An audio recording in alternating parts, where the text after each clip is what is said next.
She was 16, young, delicate, smiling, but nothing about her innocence was what it seemed. While the Nazis laughed at her flirty glances and naive charm, they had no idea she was cataloging their routines, memorizing patrol patterns, and noting every flaw in their defenses. Each smile, each playful word, each casual tilt of her head was a tool, a weapon disguised as innocence. By the end of the first week, soldiers began disappearing in ways that seemed impossible. No one suspected her. No one saw it coming. She was invisible, underestimated, and lethal. In this opening hook is designed to grab attention immediately. Setting up the shocking twist, one girl, underestimated and dismissed, could kill 52 men without them ever realizing it. It was 1943, and the streets of her small French town were ruled by fear and the ever-watchful eyes of Nazi officers who patrolled like shadows of death, their boots echoing ominously on cobblestone, their rifles slung over shoulders with lethal precision. The houses, once warm with laughter and life, were silent, shuttered, suffocating under the weight of occupation. Posters proclaiming loyalty to the Reich hung on every wall, banners waving commands, surveillance, and subtle intimidation in every corner. She, a 16-year-old girl, moved through these streets almost invisible. A slight, delicate figure in worn dresses, hair tied neatly, eyes wide with feigned innocence, yet behind those eyes burned a fire that no occupation could extinguish. Her family had vanished months before, leaving only whispered rumors of deportations, secret arrests, and quiet disappearances that haunted the town's residents. A chilling reminder that compliance was survival. But compliance alone would not save everyone, and so she learned to adapt, to exist in plain sight while observing everything.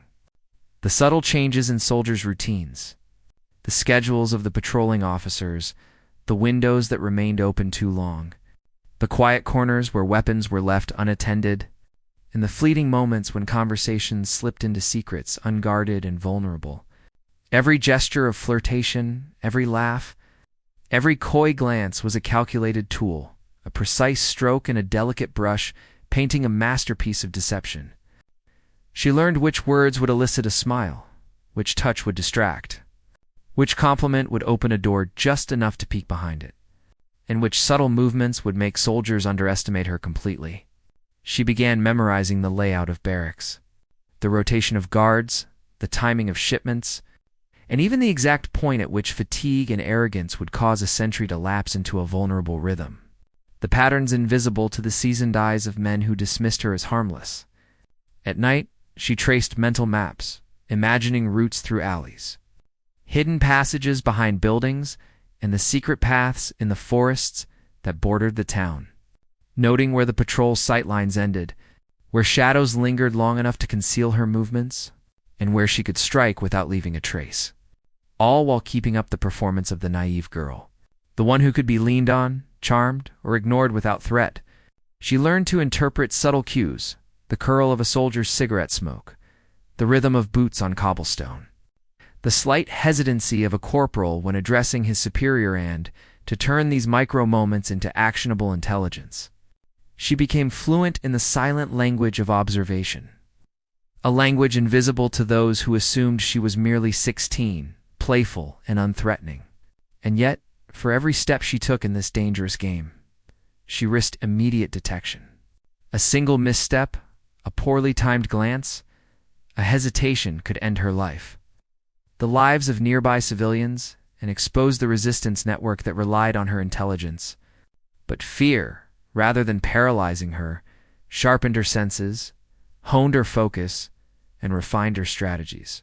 She developed an acute awareness of sound, the faint scrape of boots against stone signaling a patrol's approach, the distant hum of trucks transporting soldiers or ammunition, even the whisper of wind through trees that masked her movements. Every moment became a rehearsal, every interaction a test of skill and courage. The officers she charmed remained oblivious, laughing at her naivete, trusting her presence, never realizing that each conversation she engaged in, each seemingly innocent flirtation, was a calculated act of espionage. She had become a master of duality, outwardly the carefree, compliant girl, inwardly a strategist, calculating, patient, deadly. And while the town slept under occupation, unaware of her clandestine observations, she meticulously noted everything: the schedules of supply deliveries, the conversations of soldiers and drunken camaraderie, the layout of military offices, the exact times when guards exchanged posts, the vulnerable points in defenses, and the flaws in planning that even experienced officers overlooked.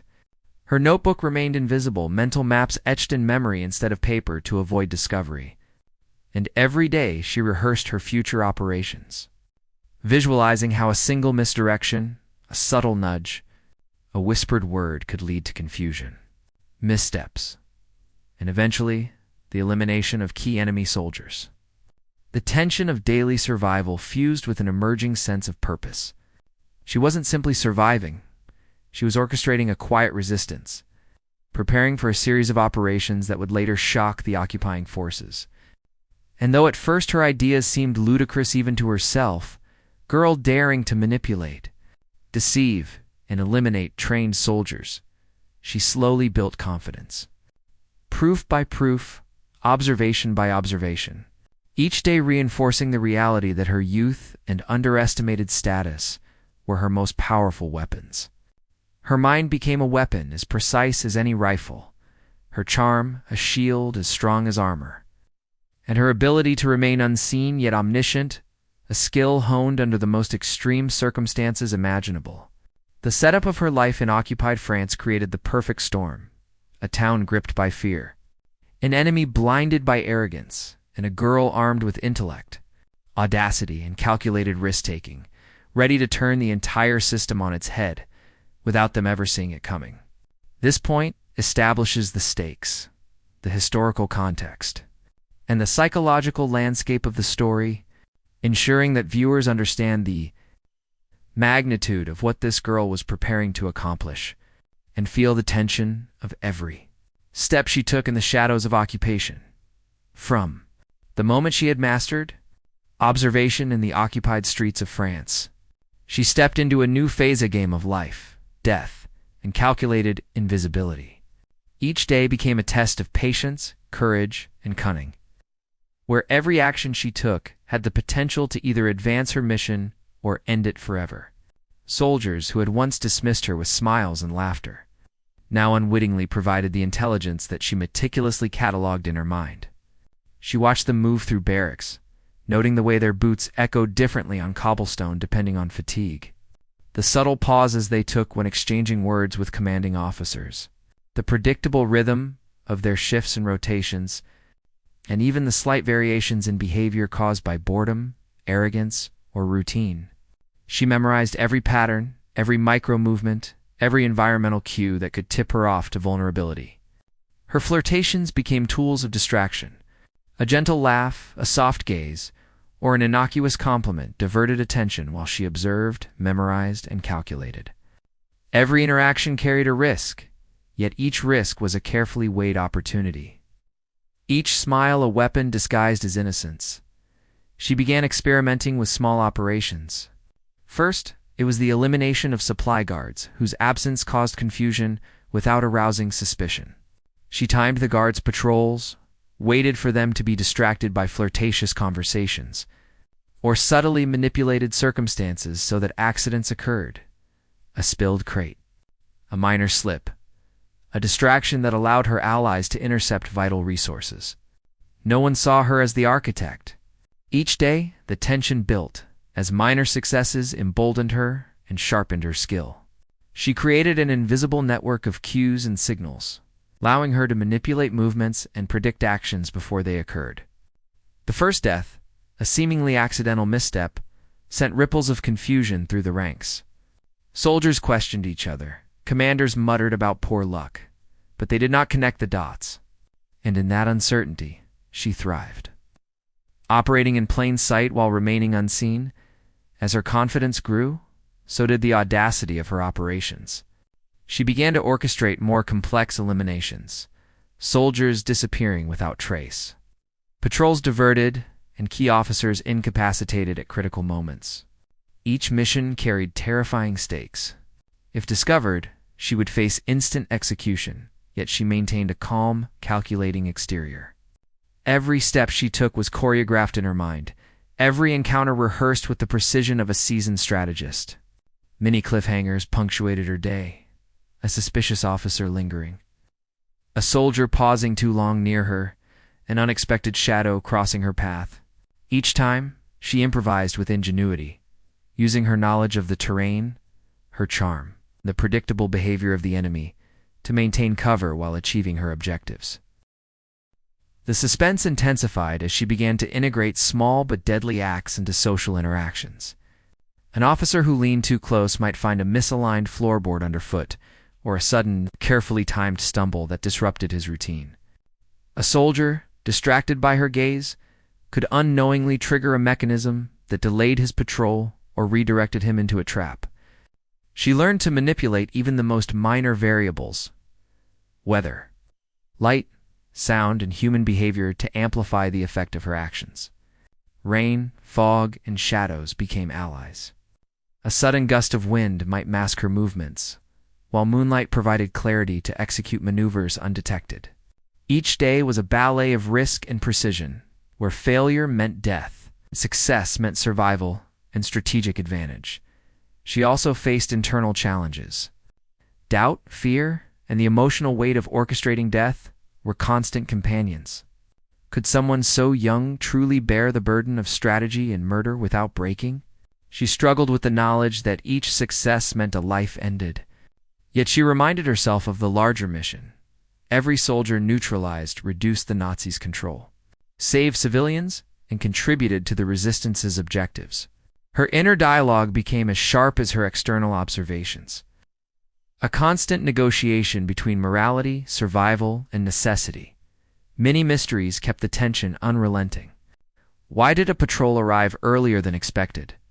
Who had noticed her minor manipulations? Which soldiers might suspect the pattern forming around them? These questions were never answered immediately, keeping her and the viewers on edge. Each close call, each misstep avoided, became a pulse-pounding moment that heightened suspense. The audience feels her heartbeat, her fear, her adrenaline surging with every calculated risk, creating a narrative that demands continued viewing. By the end of this rising suspense phase, her operations had created a climate of paranoia among the Nazis. They began whispering about a phantom threat, a shadow that struck without warning. Officers debated, soldiers hesitated, and confidence cracked under the weight of uncertainty. Meanwhile, she continued to refine her skills, memorizing patterns, adjusting strategies, and preparing for increasingly bold maneuvers. Each day was a step closer to her ultimate achievement, the elimination of 52 soldiers without ever being seen, a feat that seemed impossible, yet she approached it with a calm, meticulous precision. In short, Point 3 immerses viewers in the tension of her operations, the ever-present risk of exposure, and the calculated genius behind her deadly game, keeping them glued to the story as suspense escalates toward the reveal.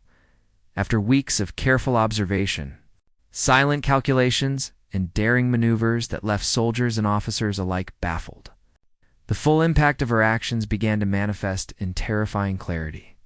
What had once seemed like isolated incidents of patrol disappearing without trace, supply officer incapacitated unexpectedly, sentry failing at a crucial post now formed a pattern that no one could ignore. The Nazis began whispering about a phantom adversary, unseen force striking with precision and leaving no evidence of who or what had caused it. Commanders pored over logs, examined patrol schedules, and interrogated soldiers desperate to uncover the source of this unprecedented disruption.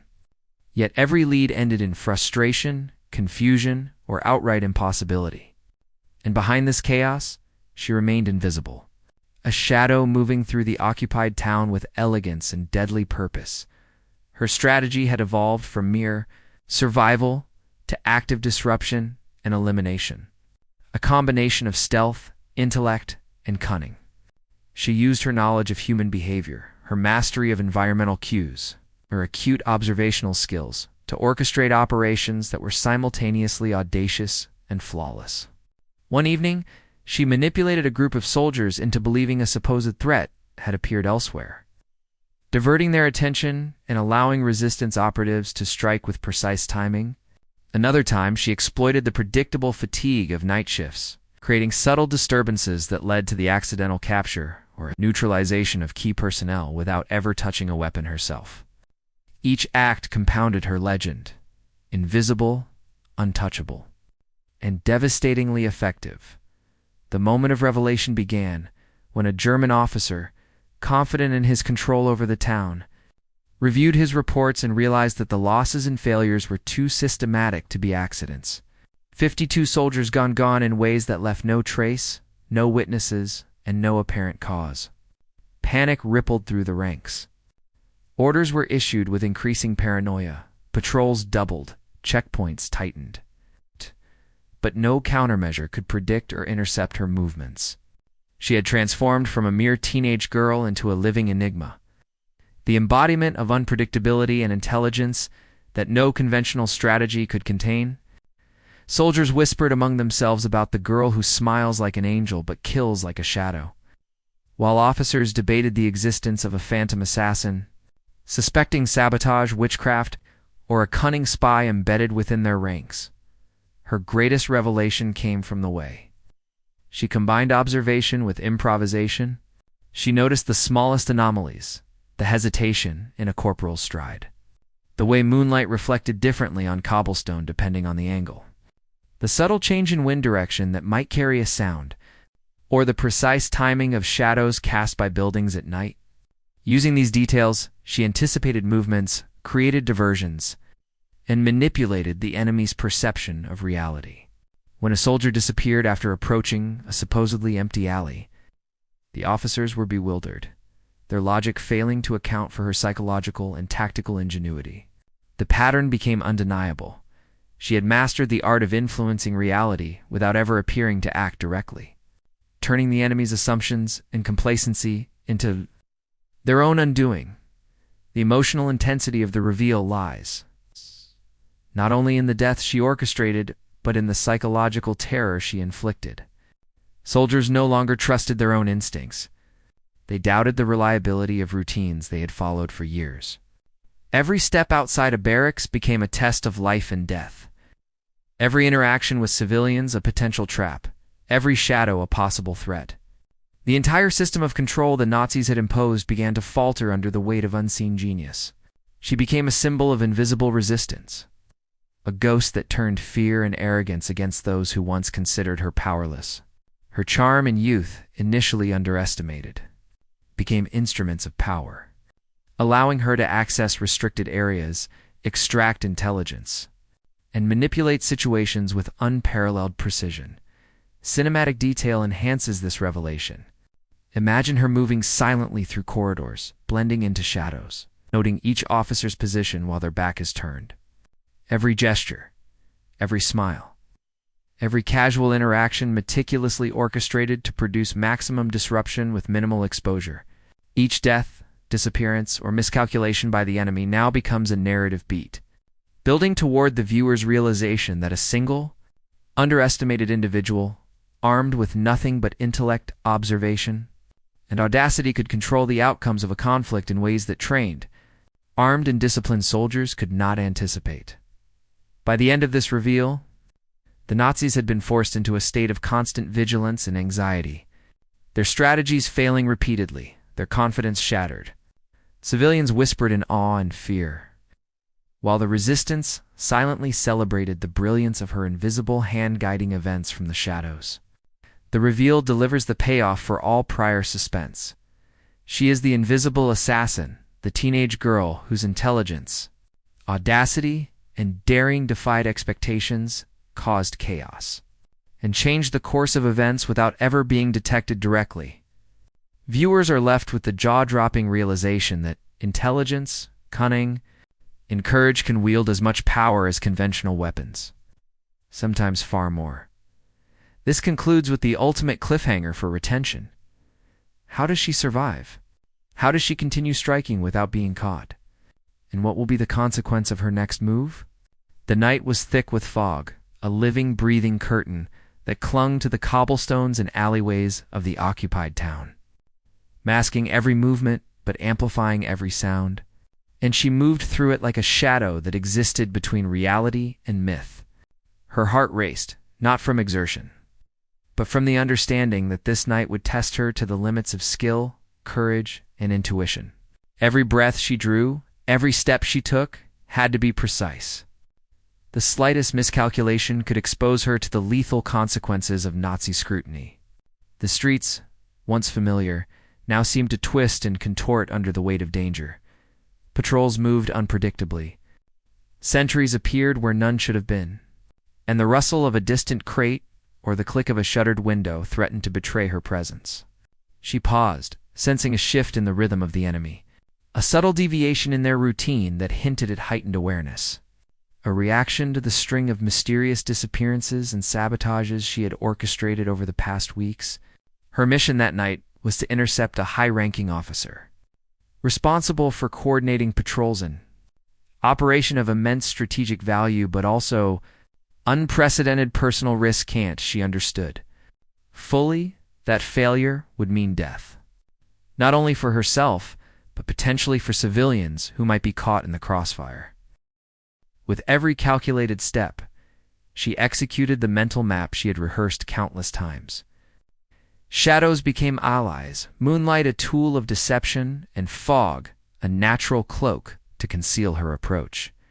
She measured distances with an almost supernatural precision, noting the way the mist distorted perception, how sound traveled differently over stone and wood, and how even the faintest footstep could give away her position. Her nerves were taut but disciplined, a finely tuned instrument of focus honed by weeks of survival, observation, and cunning.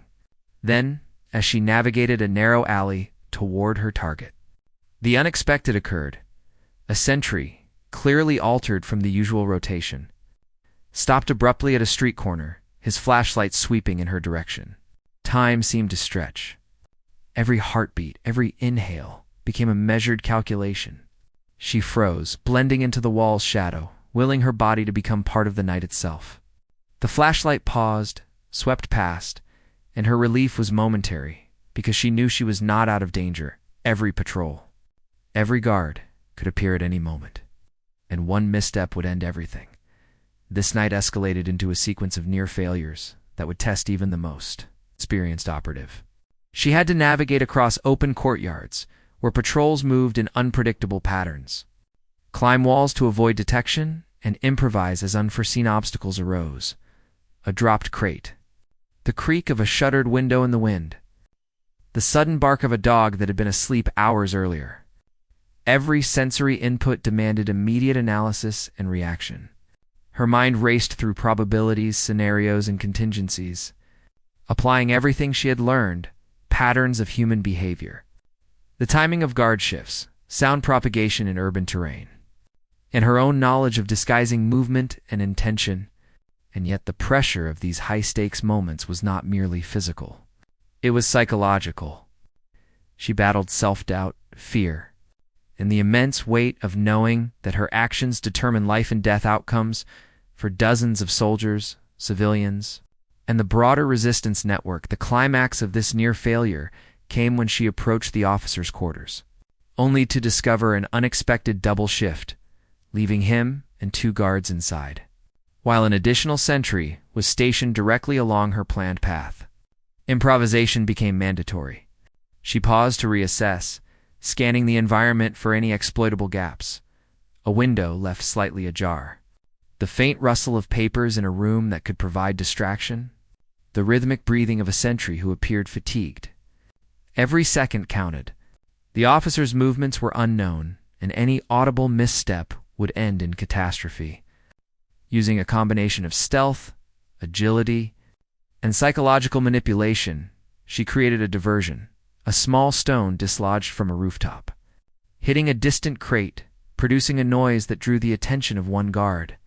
While she slipped past the other undetected, merging seamlessly with shadows, the audience feels every heartbeat, every pause, every calculated risk, creating maximum tension and engagement, even after reaching the critical location.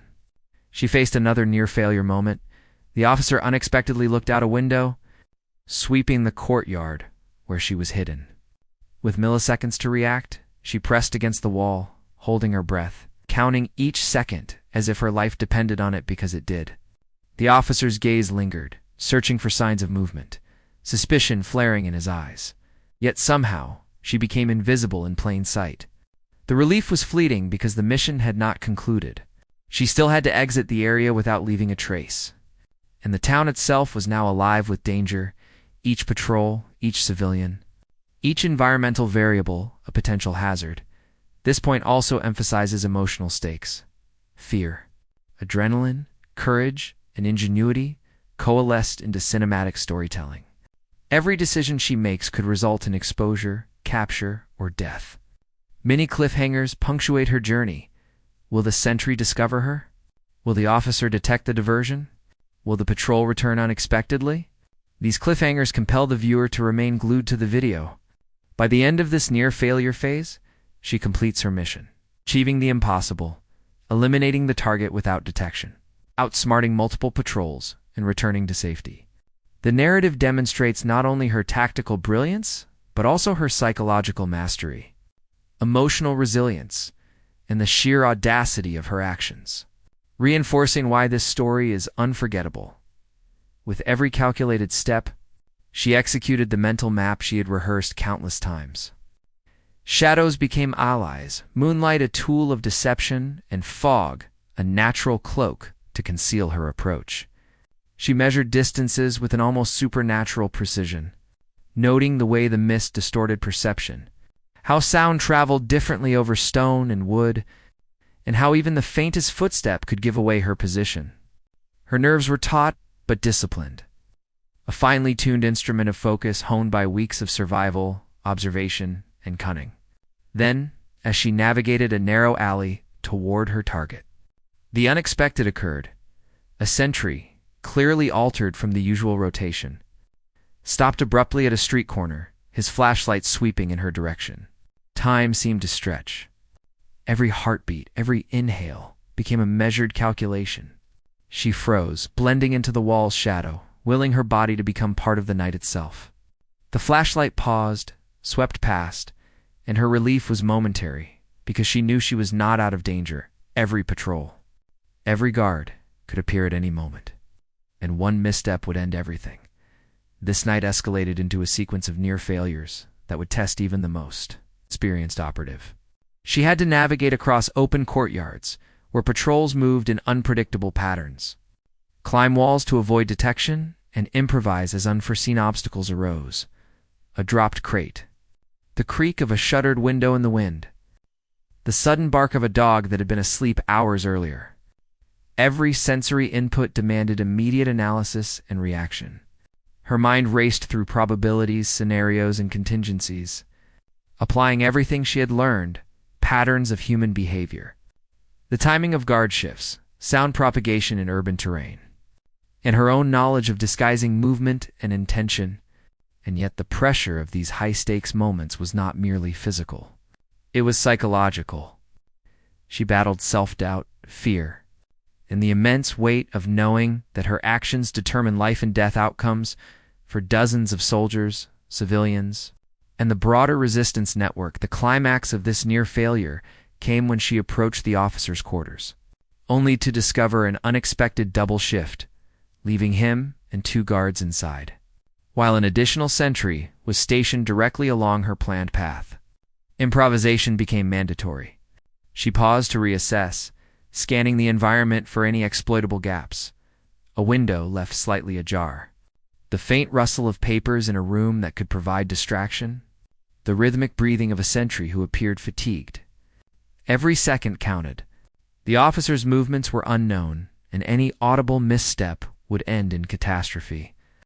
Using a combination of stealth, agility, and psychological manipulation, she created a diversion. A small stone dislodged from a rooftop, hitting a distant crate, producing a noise that drew the attention of one guard. While she slipped past the other undetected, merging seamlessly with shadows, the audience feels every heartbeat, every pause, every calculated risk, creating maximum tension and engagement, even after reaching the critical location. She faced another near-failure moment, The officer unexpectedly looked out a window, sweeping the courtyard where she was hidden.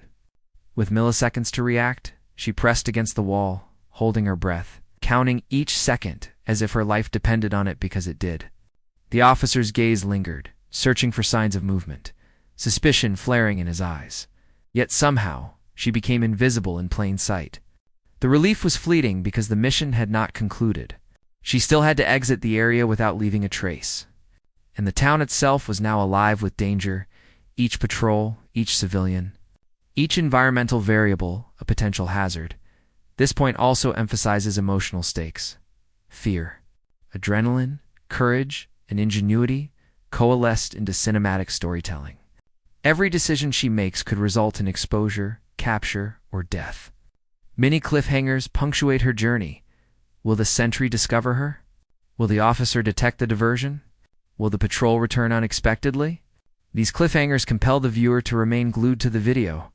By the end of this near-failure phase, she completes her mission, achieving the impossible, eliminating the target without detection, outsmarting multiple patrols, and returning to safety.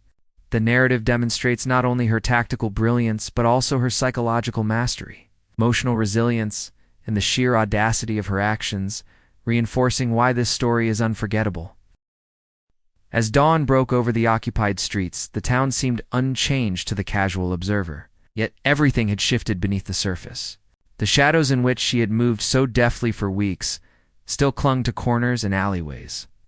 But now they bore the invisible imprint of her intelligence, audacity, and daring. The officers who had once dismissed her as a naive, flirtatious girl now whispered in fear.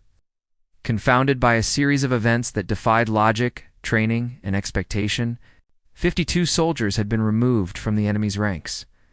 Not through brute force, but through the meticulous orchestration of observation, cunning, and psychological manipulation. Each disappearance, each misstep induced in the enemy, had been a calculated stroke and a masterpiece of strategic ingenuity.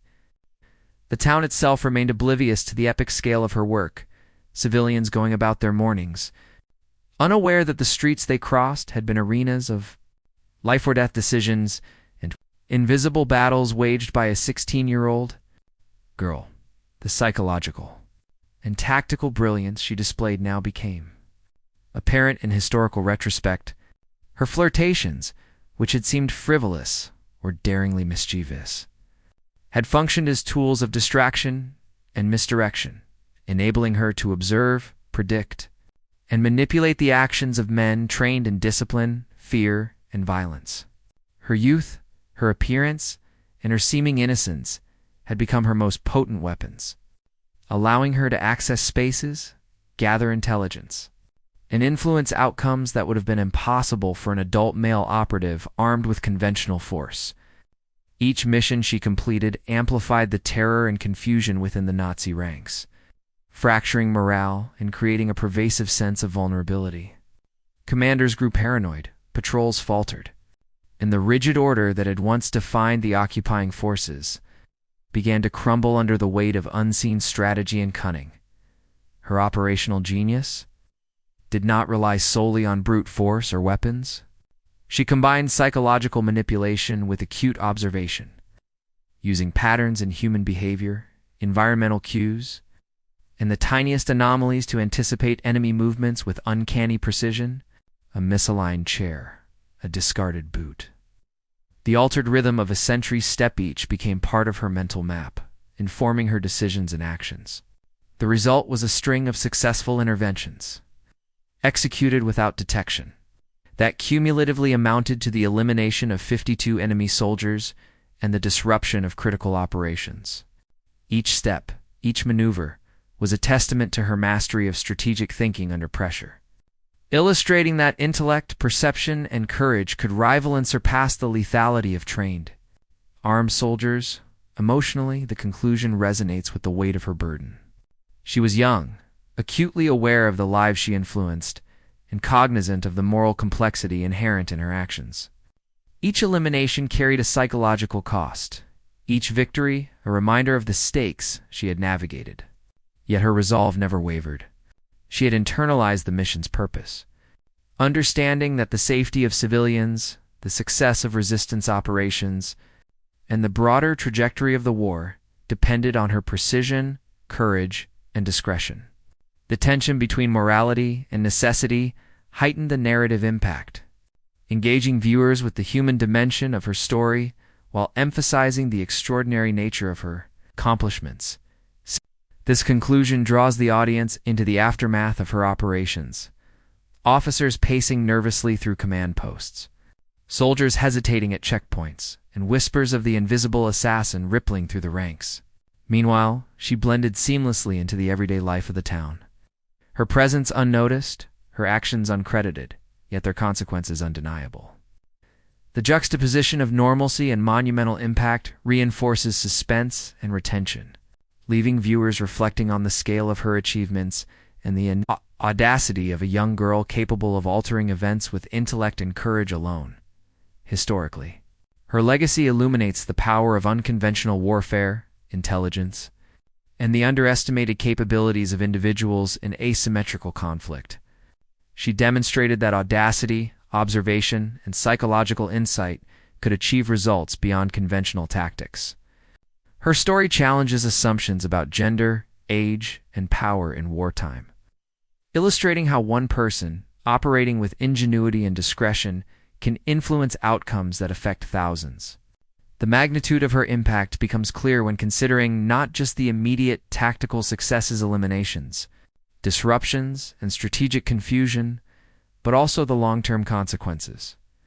Morale shifts, resource misallocations, and the psychological strain imposed on occupying forces. Finally, the conclusion leaves the viewer with awe and reflection. She disappeared from the operational forefront after completing her missions, leaving behind no fanfare, no accolades. Only the silent gratitude of those saved and the lasting imprint of fear among those who had underestimated her. Her story, once lost to history, now emerges as a testament to courage, intelligence, and the power of subtlety over brute force. Viewers are left with a final curiosity hook. How many other overlooked individuals, dismissed by their contemporaries, changed the course of history in ways never recorded? This unresolved tension encourages engagement with other content and fuels reflection, ensuring the story lingers in the mind long after viewing.